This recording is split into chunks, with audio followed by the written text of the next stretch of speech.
Simona, we have to record that history thing today, right? Yes, Michael, don't worry. I've got the facts, just follow along.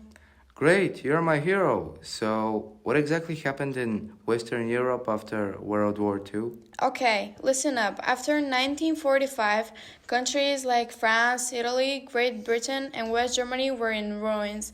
They tried to rebuild and grow stronger. They worked together to make their economies better by focusing on democracy and social reforms.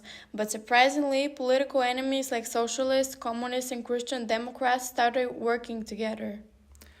What? They cooperated after fighting each other for years? Yes, they agreed on rebuilding the economy and creating a welfare state. That means the government helped people with jobs, health, education, and pensions. Nice, free stuff. Not exactly free, it was founded by taxes, but it helped bring stability. In West Germany, Konrad Adenauer from the Christian Democrats played a huge role. Adenauer. Huh. Sounds familiar. What did he do again? He helped rebuild Germany's image, removed Nazi influence, and supported a social market economy combining capitalism with social protection. So, the 50s and 60s were about rebuilding? Yes, but also about political changes. In France, Charles de Gaulle returned and people argued about how much power the president should have.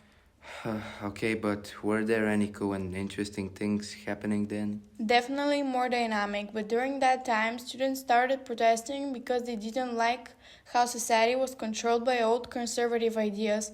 More women also started working and having more freedom, helped by new things like birth control and having more access to education. Also, more political groups appeared, like the Greens, who cared about nature and peace. And I heard something about UPs? Yes, young urban professionals. In the late 70s and 80s, they were rich, successful, and loved technology and business.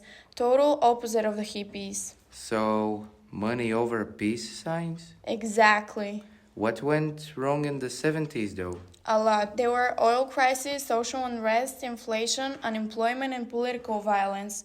Terrorist groups like the Red Army Faction in Germany, ETA in Spain, and IRA in Ireland caused fear. Yikes, that is scary. And then came the Iron Lady? Yes, Margaret Thatcher in the 1980s. She reduced the power of the state, cut spending, and promoting neoliberalism, an economic idea that supported free markets, competition between businesses, less government help, and more personal responsibility. She wasn't very social, huh? No, but she believed that it was necessary for economic success. Some loved her, others hated her. Alright, Simona, so let me see if I got this.